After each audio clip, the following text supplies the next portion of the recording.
It was perfect. Well, almost perfect. You locked the door, right?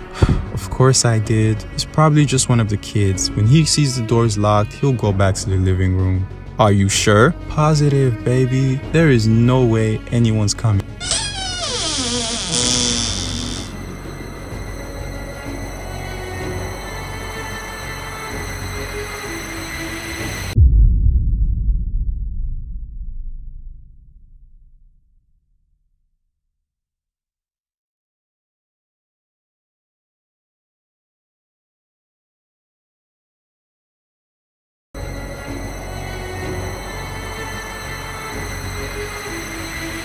Has anyone seen my glasses? Is anybody there? This should have been the end of everything. Everything that had happened up until this point was the universe trying to tell us that this was going nowhere. I knew that. I also knew what I had to do. But I was in love.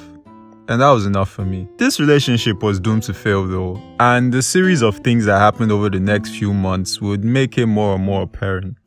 So our 2 weeks at our grandma's were up, and we went back to our respective houses. A few days after that, she texts me. She tells me she's home alone and she asks me to come over, and I tell her no problem. I get to her place, and when I open the door, she doesn't let me embrace her. She instead stands behind the door and asks me to come in. I didn't think too much of it until I see that she has 2 friends over, and she introduces me to them as her cousin.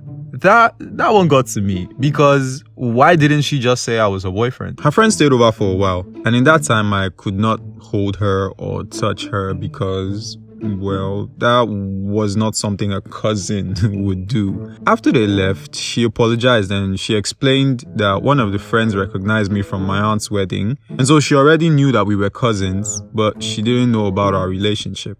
I understood where she was coming from though. I mean, her apology was really convincing, but beyond that, I understood our relationship was always going to be like this.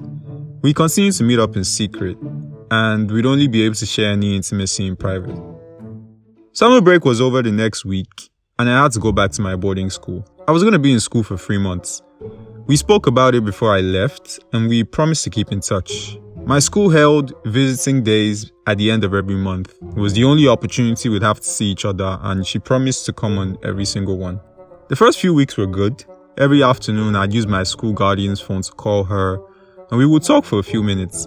It wasn't much, but it was more than we could ask for, and we made the most of it. The first visiting day came, and I was so excited to see her. We'd spoken about it on the phone, and I was really looking forward to it. So I waited, and waited, and waited, but she didn't show.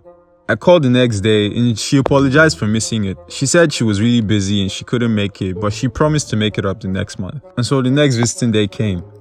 I was a little less excited this time, but I waited, and as I low-key expected, she was a no-show. After that day, she stopped answering my calls. I left tons of messages, but she never replied any. By the third visiting day, I wasn't expecting anything, and so when she didn't show, I was surprisingly cool with it.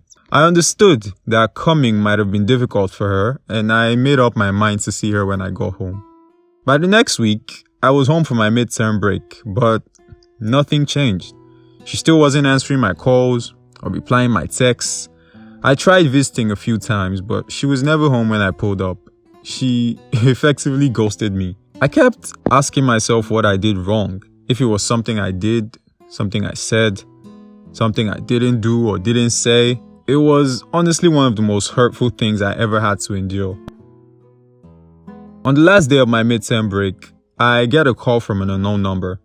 I pick it up, and it's Alicia. She said she wants to talk and asks if I could meet her at our regular spot. And so I did. She starts off apologizing to me for ghosting, and then she explains that she thought it was the best thing to do. She felt like the relationship was going great, but we were still cousins. One way or another, it would have to end, and if it kept going the way it was, it would be more difficult to call it quits. She was going to talk to me about it on the second visiting day, but something happened a few days before then. She was out with her school friends, alcohol got involved, and she did some things she wasn't proud of.